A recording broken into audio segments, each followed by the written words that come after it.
ঝড়ের প্রকোপে বাঁধ ভেঙে লোকালয় পানিতে ডুবে যায়, আর পানির সাথে লোকালয়ে ঢুকে পড়ে অসংখ্য মানুষ খেকো কুমির। লোকালয়ের সবাই নিরাপদ জায়গায় সরে গেলেও সেখানে আটকা পড়ে থাকে একজন মেয়ে ও তার বাবা। চারিদিকে পানি থই থই, বাইরে প্রচণ্ড ঝড়, আশেপাশে গিজগিজ করছে ভয়ঙ্কর সব কুমিরেরা। এমন পরিস্থিতিতে তারা কিভাবে সার্ভাইভ করবে জানতে হলে আসুন দেখে আসি 2019 সালের সার্ভাইভাল থ্রিলার সিনেমা ক্রলের এক্সপ্লেনেশন। সাঁতার প্রতিযোগিতার জন্য একটা সুইমিং ক্লাবে হ্যালি নামের একটি মেয়ে সুইমিং প্র্যাকটিস করছিল। তো প্র্যাকটিস শেষ করে লকারে জামা কাপড় বের করতে গিয়ে দেখে তার বোন বেথের ফোন এসেছে। বোনের কাছে সে জানতে পারে এই শহরে হারিকেন আঘাত আনতে চলেছে। হ্যালি অবাক হয়ে বলে, আবহাওয়াবিদেরা তো প্রেডিক্ট করেছিল হারিকেন আঘাত হানবে না। বেথ বলে, হারিকেন অলরেডি তাণ্ডব শুরু করে দিয়েছে, এমনকি উপকূল এলাকার 10 লাখ মানুষকে বাধ্যতামূলক সরিয়েও নিয়ে যাওয়া হয়েছে। তো বেথের হ্যালিকে ফোন দেওয়ার কারণ হলো বেথ বাবার সাথে ফোনে কানেক্ট করতে পারছে না, তাই তার দুশ্চিন্তা হচ্ছিল বাবা আবার এই দুর্যোগের মাঝে বেখেয়ালিভাবে ঘুরে বেড়াচ্ছে কিনা। বেথ শহর থেকে অনেক দূরে ছিল, এই জন্য সে হ্যালিকে বাড়িতে গিয়ে বাবার খোঁজ নিতে বলে। বোনের কথা মতো হ্যালি বাবার খোঁজে বাড়ির উদ্দেশ্যে বেরিয়ে পড়ে। পথে বেরিয়ে হাওয়ার গতি আর ঝুম বৃষ্টি দেখে সে বুঝতে পারে এবারের দুর্যোগ কতটা ভয়ঙ্কর হতে যাচ্ছে। সে কয়েকবার বাবাকে ফোন করে, কিন্তু রেসপন্স না পেয়ে একটা ভয়েস মেসেজ পাঠিয়ে রাখে। তো পথে সে পুলিশের চেকপোস্ট দেখতে পায়। পুলিশ কাউকে শহরে ঢুকতে দিচ্ছে না। রাস্তায় হ্যালি 2-1টা গাড়িও উল্টে থাকতে দেখতে পায়। তখন চেকপোস্টের সামনে এসে হ্যালি গাড়ি থামায়। তখন একজন পুলিশ অফিসার তার কাছে এগিয়ে আসে। এই অফিসারটার নাম ওয়েন। সে হ্যালিদের ফ্যামিলির পূর্ব পরিচিত। ওয়েন জানায় ঘূর্ণিঝড় গতিপথ পরিবর্তন করে এই দিকে এগিয়ে আসছে, তাই তারা কাউকে এখান দিয়ে যেতে দিচ্ছে না। হ্যালি ওয়েনকে রিকোয়েস্ট করে বলে সে তার বাবার সাথে যোগাযোগ করতে পারছে না, তাছাড়া সে রাস্তাটা ভালোভাবেই চেনে, সে জাস্ট যাবে আর দেখেই চলে আসবে। তবুও সেফটির কথা মাথায় রেখে ওয়েন তাকে যাওয়ার পারমিশন দেয় না। কিন্তু হ্যালি তার নিষেধাজ্ঞা অমান্য করে গাড়ি হঠাৎ টার্ন নিয়ে বাড়ির পথে টান দেয়। যেহেতু ওয়েনের এখানে অনেক গাড়ি সামলানোর দায়িত্ব ছিল, তাই সে আর হ্যালিকে পিছু করতে পারে না। যাই হোক, কিছুক্ষণ পরে হ্যালি বাড়িতে পৌঁছে যায়। বাড়ির ভেতরে ঢুকে সে তাদের কুকুর সুগারকে পেয়ে যায়, কিন্তু তার বাবা সেখানে ছিল না। কথাটা সে ফোন করে তার বোন বেথকে জানায়। বেথ হ্যালিকে বলে সে যেন তাদের পুরনো বাড়িটাও একবার খুঁজে দেখে। হ্যালিদের পুরনো বাড়িটাও কাছাকাছি ছিল, তাই সে সুগারকে নিয়ে আবারও বেরিয়ে পড়ে। তো পুরনো বাড়ির সামনে এসে সে তার বাবার গাড়িটা দেখে একটু নিশ্চিন্ত হয়। সে ভাবে গাড়ি যেহেতু আছে সেহেতু বাবাও নিশ্চয়ই এখানে আছে।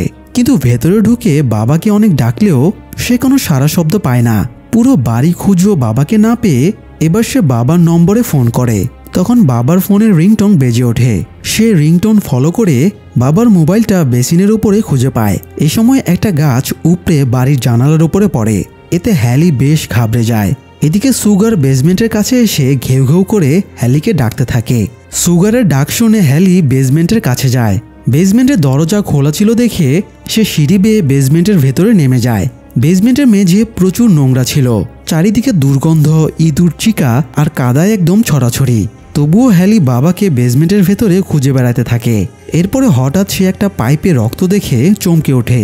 সে সামনের দিকে আরেকটু খুঁজতেই বাবাকে অচেতন অবস্থায় পড়ে থাকতে দেখে। সে দ্রুত বাবার কাছে গিয়ে বডি চেক করে দেখে বুকের একটু সাইডে বেশ খানিকটা ক্ষত হয়ে আছে। মনে হচ্ছে কোনো কিছুতে ওখানকার মাংসটা খাবড়ে নিয়েছে। যাই হোক, হ্যালি বাবাকে টেনে বাইরে নিয়ে যাওয়ার চেষ্টা করে, কিন্তু বাবার শরীর বেশি ভারী হওয়ায় সে টেনে নিয়ে যেতে পারছিল না। তখন সে একটা পলিথিন এনে বাবাকে পলিথিনের উপরে শুইয়ে দিয়ে টানতে শুরু করে। যেহেতু বেসমেন্টের মেঝে ভিজে পিছলা হয়েছিল, তাই এবার সে ভালোভাবেই পলিথিনের সাহায্যে বাবাকে টেনে নিয়ে যেতে পারছিল। তো সিঁড়ির কাছাকাছি আসতেই একটা আনএক্সপেক্টেড বিপদ সামনে চলে আসে। হঠাৎ একটা কুমির সিঁড়ি ভেঙে হ্যালিকে তাড়া করে। হ্যালি বাবাকে টেনে কোনো রকমে পাইপের পেছনে চলে আসে। কুমিরটা সাইজে বেশ বড় ছিল, তাই সেটা পানির পাইপের ওপর বা নিচ দিয়ে ক্রস করতে পারে না। এই জন্য কুমিরটা আবারও ফিরে যায়, আর হ্যালিও এই যাত্রায় রক্ষা পেয়ে যায়। যাই হোক, একটু পরে হ্যালির বাবা ডেভের জ্ঞান ফিরে আসে। হ্যালি নিজের শার্ট খুলে সেটা বৃষ্টির পানিতে ভিজিয়ে বাবাকে পানি পান করায়। ডেভ বলে এখানে বড় সাইজের সাংঘাতিক কুমির আছে। হ্যালি বলে সে একটু আগেই সেই কুমিরের মুখোমুখি হয়েছিল। ডেভ জানায় বন্যার কারণে হয়তো লেকের পানি উপচে গিয়েছে, তাই নর্দমার সুড়ঙ্গের ভেতর দিয়ে কুমিরগুলো এখানে চলে এসেছে। হ্যালি খেয়াল করে দেখে তার বাবার পায়েও ক্ষত রয়েছে। ক্ষতটার ব্যাপারে জিজ্ঞেস করলে ডেভ বলে কুমির যখন তাকে টেনে নিয়ে যাচ্ছিল তখন সে পাইপগুলো পেঁচিয়ে ধরে। এরপরে কোনো রকমে পাইপের পেছনে চলে আসে। কুমিরগুলো বেশি বড় হওয়ায় সেগুলো পাইপ পার হয়ে আসতে পারে না, এজন্যই সে বেঁচে গেছে।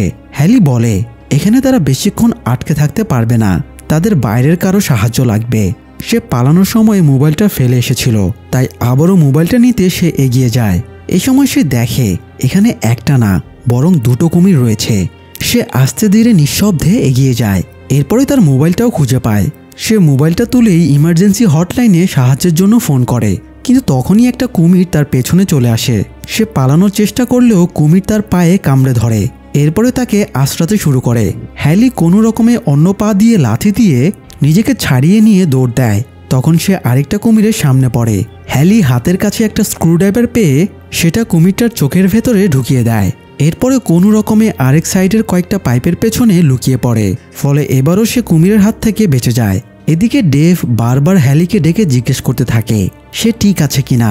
নিজেকে সামলে নিয়ে হ্যালি জানায় সে এখন সেফ আছে। এরপরে সে নিজের পায়ের কামড়ের জায়গাটা চেক করে দেখে সেখানে বেশ খানিকটা ক্ষত হয়ে গেছে। হ্যালি রক্তক্ষরণ বন্ধ করার জন্য জায়গাটা বেঁধে রাখে। একটু পরে রেডিওতে আবহাওয়া অধিদপ্তরের সতর্কতা শোনা যায়। ঝড়ের প্রকোপ বেশি হওয়ায় আকস্মিক বন্যার সম্ভাবনা দেখা দিয়েছে। বন্যার আভাস হ্যালি আর ডেভ এমনিও পেয়ে যায়, কারণ তাদের বেসমেন্ট ততক্ষণে পানিতে ভরে উঠেছিল। অলরেডি সেখানে অনেকটা পানি ঢুকে পড়েছে। হ্যালি এবং ডেভ দুজনেই নিজেদের জায়গা থেকে বেরিয়ে আসে এবং বেসমেন্ট থেকে বের হওয়ার পথ খুঁজতে থাকে। হ্যালি হঠাৎ দেয়ালের নকশার ফাঁক দিয়ে বাইরে দুজন মানুষকে দেখতে পায়। এরা মূলত একটা ফ্যামিলি। তারা তিনজন মিলে দুর্যোগের সুযোগ নিয়ে দোকান লুট করতে এসেছিল।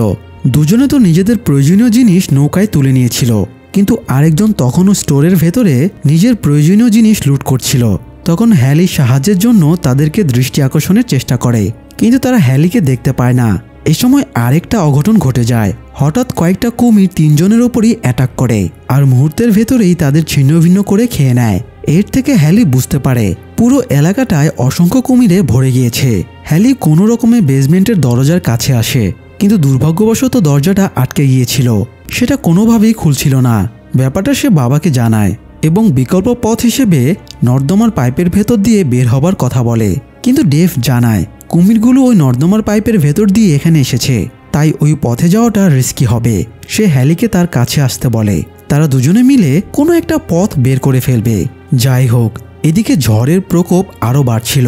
এরই মধ্যে তারা বাইরে কারো সারা শব্দ পেয়ে উৎসুক হয়ে ওঠে। তারা দেয়ালে নকশার ফাঁক দিয়ে দেখতে পায় অফিসার ওয়েন তার সহকর্মী পিটকে নিয়ে হ্যালিকে খুঁজতে এসেছে। বাইরে ট্রলারে পিটকে রেখে ওয়েন হ্যালিদের বাড়ির ভেতরে ঢোকে। হ্যালি আর ডেভ বারবার বেসমেন্ট থেকে ওয়েনকে ডাকতে থাকে, কিন্তু বেসমেন্টের ডাকের আওয়াজ ওয়েন শুনতে পাচ্ছিল না। তাই ডেভ এবার একটা বেলচা দিয়ে পাইপে বাড়ি দিতে থাকে, কিন্তু সেই আওয়াজও ওয়েনের কান পর্যন্ত পৌঁছাচ্ছিল না। এদিকে ওয়েনের সহকর্মী পিট খেয়াল করে ট্রলারের ফ্যানে কিছু লতাপাতা জড়িয়ে গিয়েছে, তাই সে এগুলো পরিষ্কার করার জন্য পানিতে নামে। ঠিক তখনই চারিদিক থেকে বেশ কয়েকটা কুমির এসে তাকে মুহূর্তের ভেতরে ছিঁড়ে খুঁড়ে খেয়ে ফেলে। অন্যদিকে ওয়েন হ্যালি আর ডেভকে খুঁজতে খুঁজতে গ্যারেজে যায়। তখন সে বেসমেন্টের একটা দরজা খোলা দেখতে পায়। সে দরজার কাছে গিয়ে হ্যালিকে ডাক দিতেই হ্যালি এবং ডেভ এবার শুনতে পায়। তারাও প্রতিউত্তর দেবার পরে ওয়েনও এবার শুনতে পায়। ওয়েন বেসমেন্টে পানির ভেতরে নামতেই যাচ্ছিল। তখন হ্যালি এবং ডেভ চিৎকার করে তাকে অ্যালার্ট করে দেয় যে এখানে দুটো কুমির ঘুরে বেড়াচ্ছে। ওয়েন এবার সাহায্যের জন্য পিটকে ওয়াকিটকিতে কানেক্ট করার চেষ্টা করছিল, তাই সে একটু অমনোযোগী হয়ে পড়ে। তখনই একটা কুমির ওয়েনের পেটে কামড়ে ধরে এবং তাকে টেনে পানির ভেতরে নামিয়ে নেয়। হ্যালি তাকে সাহায্য করার জন্য এগিয়ে যায়, কিন্তু তার কিছুই করার থাকে না। তার চোখের সামনে কুমিরেরা ওয়েনকে ছিন্নভিন্ন করে টেনে নিয়ে যায়। এরপরে কুমিরের হাত থেকে বাঁচতে হ্যালি সাঁতরে বাবার কাছে পাইপের পেছনে চলে যায়। হ্যালি প্রচণ্ড হতাশ হয়ে পড়েছিল, তাই ডেভ তাকে অনুপ্রেরণা দিতে হ্যালির শৈশবের স্মৃতিচারণ করে। ছোটবেলা হ্যালি আর বেথ দুই বোন প্রায়ই পানির নিচে দম বন্ধ করে ডুবে থাকার কম্পিটিশন করত, কিন্তু হ্যালি বেথের কাছে হেরে যাওয়ায় রাগে এই কম্পিটিশন বন্ধ করে দেয়। তো এরপরে একদিন রাত 2টোর সময়ে ডেভের ঘুম ভেঙে যায়। তখন সে বাইরে কোনো আওয়াজ শুনতে পেয়ে বেরিয়ে দেখে হ্যালি একা একা পানির নিচে ডুবে থাকার প্র্যাকটিস করছে। হ্যালি দমে না গিয়ে নিজের সমস্যা নিজেই সমাধান করেছিল। তখনই ডেভ বুঝেছিল এই মেয়েটা একজন যোদ্ধা, সে কখনোই হারবে না। ডেভ সেসব কথা মনে করিয়ে দিয়ে হ্যালিকে যথাসম্ভব কনফিডেন্স দেয়। দুজনে আরও কিছু স্মৃতিচারণের পরে ডেভ বলে তারা দুজনে মিলে এই কুমিরগুলোকে অবশ্যই হারিয়ে দেবে। এরপরে ডেভ বলে সে যখন একটু আগে পাইপে বাড়ি দিয়ে শব্দ করছিল তখন কুমিরগুলো বিরক্ত হচ্ছিল, তাই সে হ্যালিকে জানায় এখন সে আবারও সেম কাজ করে কুমিরগুলোকে অমনোযোগী করে রাখবে। আর সেই সুযোগে হ্যালি যেন নিঃশব্দে বেসমেন্টের সিঁড়ির কাছে পৌঁছানোর চেষ্টা করে। তো এরপরে ডেভ একটা ইট দিয়ে যতটা জোরে সম্ভব লোহার পাইপে আঘাত করতে থাকে আর হ্যালি পানির ভেতর দিয়ে খুব সাবধানে এগোতে থাকে। এদিকে আওয়াজ ফলো করে একটা কুমির ডেভের কাছে পৌঁছে যায়। প্রথমে পাইপে বাধা পেলেও এক পর্যায়ে কুমিরটা পাইপের ভেতর দিয়ে মাথাটা ঢুকিয়ে দেয়। তখন ডেভ হাতের ইটটা দিয়ে সজোরে কুমিরের মাথায় মারতে থাকে। তারপরে বেলচাটা দিয়ে কুমিরটাকে মেরে রক্তাক্ত করে সেটাকে তাড়িয়ে দেয়। অন্যদিকে হ্যালি সিঁড়ির কাছাকাছি গিয়ে দেখে সেখানে অনেক কুমির কিলবিল করছে, তাই সে সামনে না গিয়ে সাবধানে পেছনে সরে আসে। এরপরে সে বাবাকে বলে সে এবার নর্দমার পাইপের ভেতর দিয়ে বের হবার চেষ্টা করবে। ডেভ হ্যালিকে সাবধান করে দেয় ওখানে যাওয়াটা অনেক বিপজ্জনক হবে, কিন্তু হ্যালির কাছে আর কোনো বিকল্প পথ না থাকায় সে রিস্ক নিয়ে নর্দমার পাইপের দিকে এগিয়ে যায়। নর্দমার পাইপের ভেতরে সে হ্যালি দেখে সেখানে কুমিরের অনেক ডিম পড়ে আছে। এটা দেখে সে বুঝতে পারে এখানে কুমিরগুলো বাসা বানিয়ে রেখেছে, এই জন্য বন্যার পানিতে সহজেই সেগুলো তাদের বেসমেন্টে ঢুকে পড়েছে। যাই হোক, আরেকটু এগিয়ে হ্যালি অফিসার ওয়েনের লাশটা দেখতে পায়। কুমির তাকে টেনে নিজেদের বাসাতেই নিয়ে এসেছে। হ্যালি ওয়েনের কোমর থেকে তার গানটা বের করে নেয়। তখনই একটা কুমির হ্যালির উপরে অ্যাটাক করে। কুমিরটা হ্যালির পুরো হাত কামড়ে ধরে। এ সময় হ্যালির ওই হাতেই গানটা ধরা ছিল। সে সমানে ট্রিগার চাপতে থাকে, ফলে কুমিরটা কয়েকটা গুলি খেয়ে তখনই মারা যায়। এরপরে হ্যালি নর্দমার পাইপের ভেতর দিয়ে বাইরে বেরিয়ে আসে। বাইরে বের হতেই সে একটা বিরাট কুমিরের সামনে পড়ে। কুমিরটা তাকে তাড়া করলে সে প্রাণপণে সাঁতার কেটে কোনো রকমে উপরে উঠে আসে। তখন সে কয়েকটা উদ্ধারকারী হেলিকপ্টার উড়ে যেতে দেখে তাদের দৃষ্টি আকর্ষণের চেষ্টা করে, কিন্তু পাইলট তাকে দেখতে পায় না। তো এরপরে সে একটা চেয়ার দিয়ে বাড়ির কাচের দরজা ভেঙে ভেতরে ঢোকে। এদিকে বেসমেন্ট তখন পানিতে পুরোটাই ডুবে গিয়েছে। ডেভ না কুচু করে শ্বাস নেওয়ার জন্য একটুও স্পেস পাচ্ছিল না, তাই সে পানির ভেতরে ডুবে যায়। হ্যালি তখন ঘরের মেঝের কাঠ ভাঙতে শুরু করে। সুগারের ঘ্রাণ শক্তির কারণে ডেভ এক্স্যাক্টলি কোথায় আটকে আছে সেটা বোঝা সহজ হয়। তাই হ্যালি একদম ঠিকঠাক জায়গায় মেঝে ভেঙে বাবাকে উপরে তুলে আনে, কিন্তু ততক্ষণে ডেভের দম আটকে গিয়েছিল। হ্যালি দ্রুত তাকে সিপিআর দিতে শুরু করে। বেশ কিছুক্ষণ ননস্টপ সিপিআর দেওয়ার পরে অবশেষে ডেভের জ্ঞান ফেরে। এরপরে তারা বাইরে বেরিয়ে আসে। তারা ভেবেছিল গাড়ি নিয়ে সেফ কোথাও সরে যাবে, কিন্তু বাইরে এসে দেখে গাড়িও পানিতে ডুবে গেছে। এ সময় ডেভ সামনেই একটা বোট দেখতে পেয়ে হ্যালিকেও সেটা দেখায়। এটা আসলে সেই বোটটা যেটাতে চড়ে 3 জন লোক দোকান লুট করতে এসেছিল। হ্যালি বাবাকে বলে ওখানে গিয়ে লাভ হবে না, ওখানে অনেকগুলো কুমির রয়েছে। তবুও ডেভ বলে তারা যদি বোটটাতে চড়তে পারে তাহলে সেটা নিয়ে এখান থেকে পালাতে পারবে। আর তাছাড়া কুমিরেরা অন্য পানি নড়াচড়া দেখে তাদের ডিটেক্ট করে। আর যেহেতু জোরে বৃষ্টি হচ্ছে তাই পানিতে এমনিতেই অনেক আলোড়ন রয়েছে, এই জন্য কুমিরগুলো তাদের সহজে ডিটেক্ট করতে পারবে না। তো তারা পানির ভেতরে নেমে একটু একটু করে সাবধানে এগোতে থাকে। কিন্তু অর্ধেক পথ এগোতেই হঠাৎ সাইরেন শোনা যায়। এই সাইরেন তখনই বাজে যখন কোনো বাঁধ ভেঙে যায়। ডেভ বুঝতে পারে এখানকার বাঁধটা ভেঙে গেছে, শীঘ্রই প্রবল পানির তোড় তাদের ভাসিয়ে নিয়ে যাবে। এই জন্য সে হ্যালিকে বলে দ্রুত বোটের কাছে পৌঁছাতে চাইলে হ্যালিকে বাকিটা পথ সাঁতরে যেতে হবে। সে হ্যালিকে কুমিরদের চেয়েও দ্রুত গতিতে সাঁতার কাটতে বলে। হ্যালিও তার সবটুকু শক্তি দিয়ে সাঁতরে বোটের কাছে পৌঁছে যায়। তাই কুমির হ্যালিকে পেছন থেকে তাড়া করলেও শেষ পর্যন্ত তাকে আর ধরতে পারে না। এরপরে হ্যালি বোট নিয়ে আসলে ডেভ ও সুগারকে নিয়ে বোটে উঠে পড়ে। তবুও তাদের শেষ রক্ষা হয় না। প্রচণ্ড গতিতে একটা পানির তোড় এসে তাদেরকে বোটসহ আবারও বাড়ির ভেতরে আশ্রয় ফেলে। এবার তারা এক একজন এক এক দিকে ছড়িয়ে পড়ে। হ্যালি আটকে যায় রান্নাঘরে, ডেভ চলে যায় বারান্দায়, আর সুগার দিকভ্রান্ত হয়ে এদিক সেদিক সাঁতরাতে থাকে। ডেভ হ্যালিকে চিৎকার করে সিঁড়ির কাছে এসে দেখা করতে বলে। হ্যালি বেসিন, কাঠ, বিভিন্ন জিনিসের ওপর দিয়ে সাবধানে এগোতে থাকে। এরই মধ্যে সে ওয়েনের ওয়াকিটকিটা খুঁজে পায়। সে কারোর সাথে কানেক্ট হবার চেষ্টা করে এবং সাহায্য চেয়ে বলে তারা তাদের কোরাল লেকের বাড়িতে আটকে পড়েছে। চারিদিকে কুমির ঘুরে বেড়াচ্ছে, তাদেরকে যেন দ্রুত উদ্ধার করে নিয়ে যাওয়া হয়। কিন্তু এরই মধ্যে সিগন্যাল কেটে যায়। হ্যালি বুঝতে পারে না তার অনুরোধ কারো কাছে পৌঁছালো কিনা। এদিকে ডেভ সিঁড়ির কাছে গিয়ে একটা বাক্সের ভেতর থেকে কয়েকটা ফায়ার সেফটি স্টিক পেয়ে যায়। এগুলো সে আত্মরক্ষার অস্ত্র হিসেবে রেখে দেয়।